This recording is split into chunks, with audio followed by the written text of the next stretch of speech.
vais en parler. Je vais en parler. Le meilleur candidat de l'intérêt général qui réunit génie, courage, abnégation et capacité, celui-là aujourd'hui c'est Patrice Talon. Et je vais vous démontrer. Moi je ne dis pas, je n'avance pas parce que j'ai compris ce qui tue ce pays. Le ciel m'a gâté.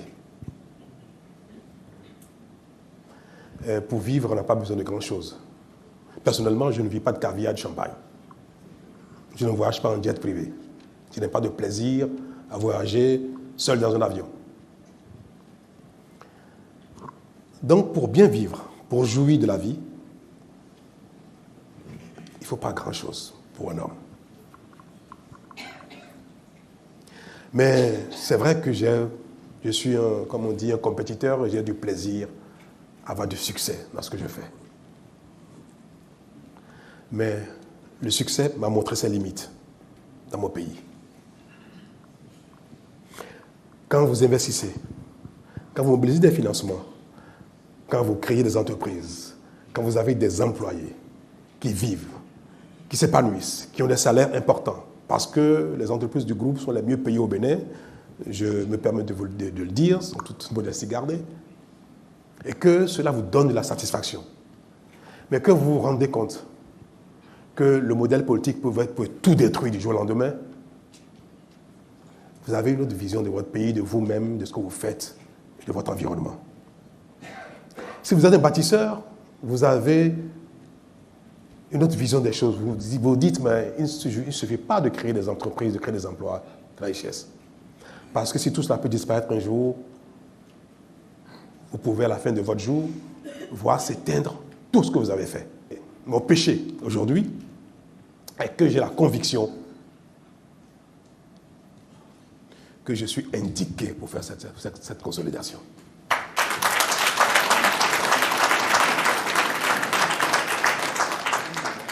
Je le pense, j'en ai la conviction, c'est peut-être un peu prétentieux de ma part, mais vous savez que c'est la prétention qui fait les grands hommes. En toute chose. Mais qu'à un moment donné, on a ces tourments qui sont au quotidien dans votre vie, que le pays ne va pas bien du tout, et que ça peut aller encore plus mal. Et qu'en remédiant à cela, vous avez la chance, l'opportunité de ne plus même être vu comme voyou, comme infortuné. Parce que la fortune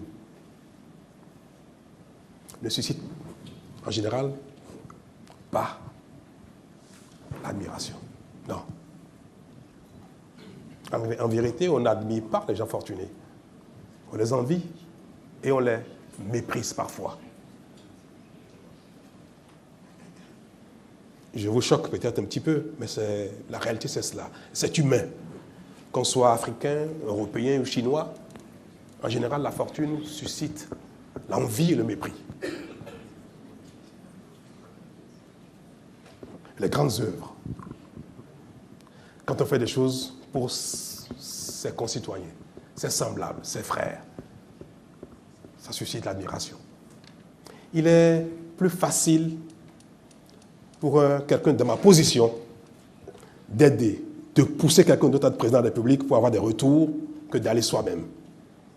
Si la fortune, mes affaires, le business, continuent d'être ma principale motivation, il y a plus facile à faire.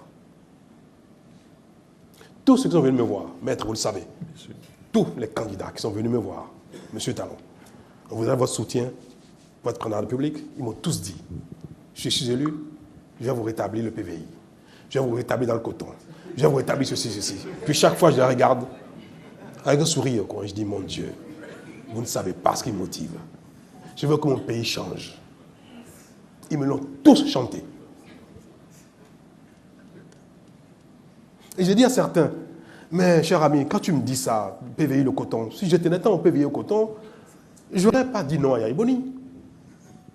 Je n'aurais pas refusé d'accompagner Yaya Boni dans la révision de la Constitution. J'aurais accompagné. Il m'aurait tout donné.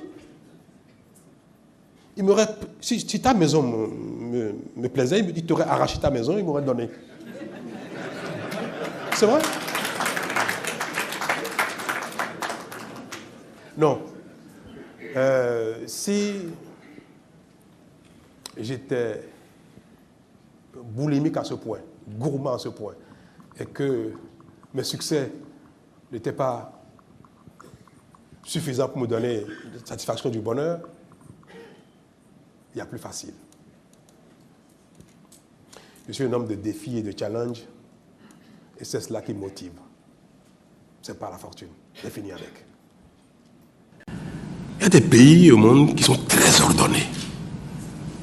Quand vous allez en Europe du Nord, les pays d'Europe du Nord sont très ordonnés. Ils l'ont bâti avec le temps parce qu'ils sont eux-mêmes de tempérament discipliné et ordonné. Mais moi, je ne pense pas que Dieu ait créé l'homme en créant certains ordonnés, disciplinés, et en créant d'autres pagailleurs. Je ne pense pas. Je pense que c'est l'histoire des peuples qui instaure l'ordre, la discipline. C'est l'histoire des peuples. Et on voit beaucoup d'Africains dans ces pays qui vivent bien, qui respectent l'ordre. La façon de vivre impacte les cultures et les habitudes. Mais dans les tropiques aussi, il y a des pays très ordonnés, qui ne l'étaient pas il y a 20 ans, il y a 30 ans, mais qui sont devenus ordonnés.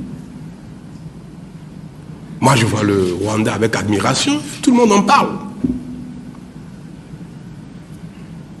Je vois le Botswana avec beaucoup d'admiration, Malawi avec beaucoup d'admiration. Malgré leur ordre, leur discipline, leur avancée, leur développement, il y a autour d'eux des pays qui également sombrent dans la pagaille.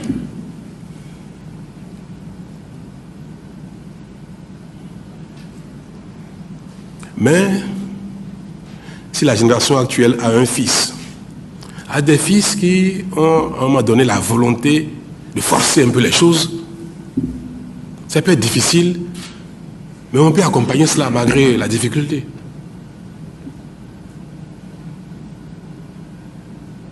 Le Bénin est un pays de pagaille. Nous sommes un pays de pagaille. Parfois, nous sommes fiers de ça. Mais si nous sommes conscients de cela, nous pouvons également commencer tout doucement à changer les choses pour que nos enfants, nos petits-enfants, quand nous serons, après notre vie sur Terre ou dans l'au-delà, nous aurons sûrement la fierté d'avoir contribué à changer ce que nous avons été nous-mêmes. On a dit non, on a été pagailleurs, mais nous avons mis en place les choses et puis bon, le pays a changé. Quand moi j'étais enfant, il y avait plein d'arbres à Cotonou. Il n'y en a plus aujourd'hui. Au Bénin, on coupe les arbres, n'importe qui coupe les arbres. On en coupe à la maison, on coupe dans les rues. Mais dans un pays ordonné, l'arbre concourt à la vie.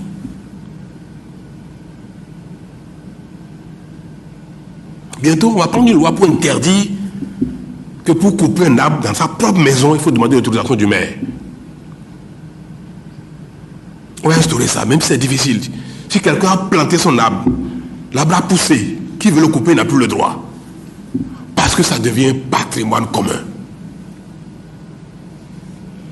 Est-ce que quand on met son enfant au monde, on peut le frapper, le tuer comme on veut? Non. Parce que l'enfant devient la propriété de l'humanité. Et nous avons collectivement l'obligation de protéger. C'est comme ça pour les arbres aussi. Parce que les arbres sont indispensables à notre vie. Il n'y a plus d'arbres à Cotonou. Il n'y a pas de poubelle. Il n'y a pas de banc. Il n'y a pas d'espace où on peut se retrouver. C'est un ensemble tout ça. C'est un ensemble. On ne peut pas faire l'un sans l'autre. C'est vrai que parfois on peut manquer de méthode. Au lieu de faire les choses lentement, doucement, on est pressé et puis on veut faire les choses vite. Et on peut pécher parce qu'on a trop de volonté, on a la passion, on veut aller vite.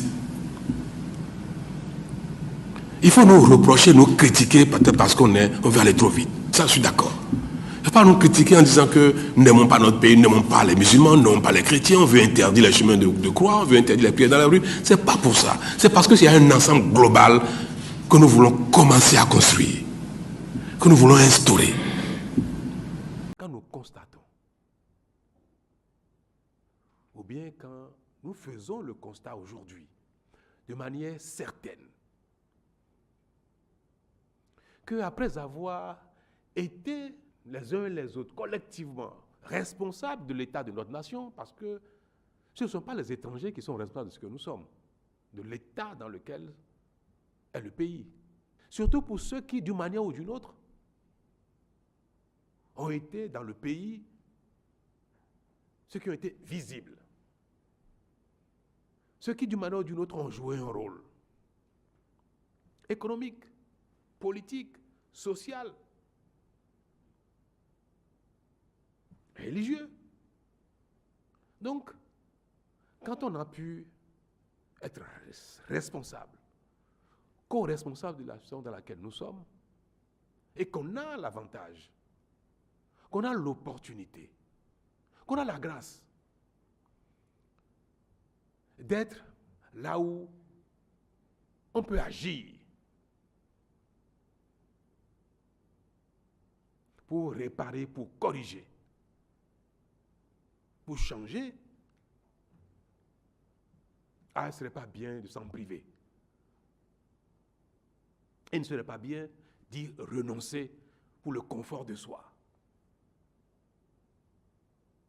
Je suis dans une fonction de tout honneur. J'ai une fonction dans laquelle, au passage, on m'adresse des signes de déférence. Au passage,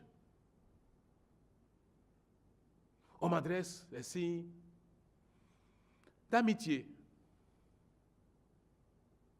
de reconnaissance pour la fonction. Je suis dans une fonction à laquelle on a le confort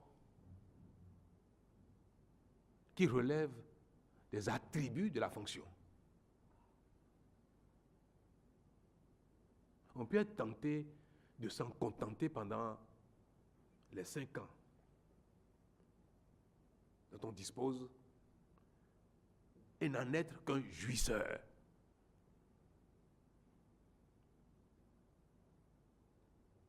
Mais on peut chercher aussi à avoir le mérite du succès plutôt que l'avantage des honneurs. Au risque donc de récolter pour l'heure des insultes, de la critique, des railleries. Parce que la nature humaine est ainsi faite, ce n'est pas seulement les Béninois qui sont impatients, l'homme est impatient. Donc, à défaut de ne pouvoir apporter des solutions immédiates aux problèmes, ne dérangez personne. Ne rien faire pour susciter de l'animosité. Et finir son mandat, à défaut d'être applaudi, mais ne pas être insulté. Moi, je n'ai pas choisi d'agir ainsi. C'est pour dire que ce qui me caractérise personnellement et qui a fait l'objet, vous avez dit tout à l'heure, un entrepreneur qui a eu du succès à la taille du Bénin, oui, mais ce qui m'a caractérisé et qui constitue mon expérience personnelle, ce sont exclusivement ces 3 choses-là. De l'ambition, du sérieux et le labeur. Moi, je ne suis pas un génie et ce n'est pas nécessaire d'être un génie pour se développer dans la vie, pour avoir sa place et même pour s'enrichir. Ce n'est pas nécessaire. Et, Monsieur le Président. Alors, cela est valable autant pour les individus que pour les communautés humaines. Pareil donc pour un pays. Si dans un pays vous avez de l'ambition, collectivement, vous êtes sérieux, vous êtes laborieux, vous allez vous développer. Et c'est cela qui nous a manqué malheureusement, en tout cas à ce qui concerne mon pays, pendant longtemps. Je ne dirais pas que cela a fait défaut à tous les Béninois pris individuellement, parce que les hommes sont pareils partout, pris individuellement, mais parfois ce sont l'esprit communautaire ou bien les leaders des communautés qui n'ont pas ces ingrédients-là. Donc il a suffi pour moi, tout banalement, de mettre en œuvre ce qui a fait mon parcours personnel et mon petit succès, le constat de ce que ce qui nous manque au Bénin, ce qui a manqué aux leaders, c'est l'ambition, le sérieux et l'acharnement au travail. Je l'ai partagé avec mes concitoyens et ça a été pratiquement la seule chose que je sais faire, mettre les gens au travail, faire les réformes pour que nous soyons plus sérieux, exprimer de l'ambition et être acharnés au travail. Cela appelle bien sûr que là où on n'a pas de compétences, on va les chercher, quel que soit le prix. C'est tout. Et c'est comme ça, le sens de mon action à la tête du Bénin depuis quelques années. Nous avons entrepris des réformes difficiles. Je donne un exemple. Quand vous attaquez aux acquis des travailleurs en matière de droit de grève, c'est quelque chose que j'évoque avec peine, mais parfois, mais souvent avec fierté aussi, parce que nous avons réduit au Bénin les droits de grève. Si vous permettez, en quelques minutes, je vais vous raconter ce qui s'est passé. Vous allez comprendre pourquoi. Parce qu'on nous fait souvent ce grief un peu dans le monde, que le régime actuel s'est attaqué aux acquis démocratiques. Quand je suis arrivé en 2016, nous avons eu une séance avec les partenaires sociaux au sujet des revendications des salariés du public. Et ils avaient des exigences démesurées. Et je leur ai dit, vous regardez dans l'assiette, vous n'avez pas les moyens de satisfaire vos exigences. Le Bénin est un petit pays, nous collectons peu d'impôts, la pression fiscale est très faible par rapport au PIB. Je n'aime pas beaucoup ce mot pression fiscale, je préfère dire la contribution nationale fiscale. Trop faible. Mais ils disent, on n'en a rien à faire, Monsieur le Président, si vous ne le faites pas, le pays sera paralysé. Je dis, je ne pense pas.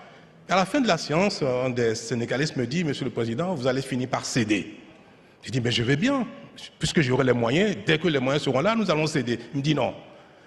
Quand il commencera par avoir des morts dans les hôpitaux, dans les maternités, Monsieur le Président, vous allez céder.